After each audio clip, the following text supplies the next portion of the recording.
Welcome to the Slop Temple. We pray this video helps. You start by confirming prerequisites: double palm focus unlocked and the right upgrade equipped. Once done, approach at mid-range so enemies commit to an attack you can parry or bait. Hold the focus input to charge a controlled state, then release with a light attack to trigger the first palm hit. You do this to control spacing and timing, not merely to spam. Make sure your stamina and posture are managed so the initial link connects cleanly into the follow-up. Once the first palm lands, shift your directional input to change the angle of the second strike.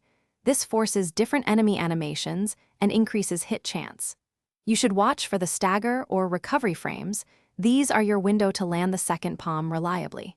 If an enemy is hyper-aggressive, mix a quick dodge or parry between palms to reset their posture and maintain pressure.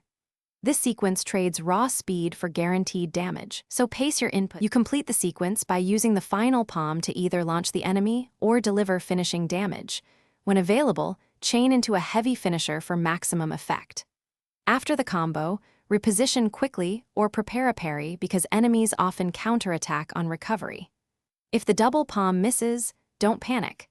Back off 1 to 2 steps and bait a predictable strike to rebuild your control. That reset prevents getting punished and puts you back into the timing you need for another successful attempt. Thanks for watching. Consider subscribing if we helped you.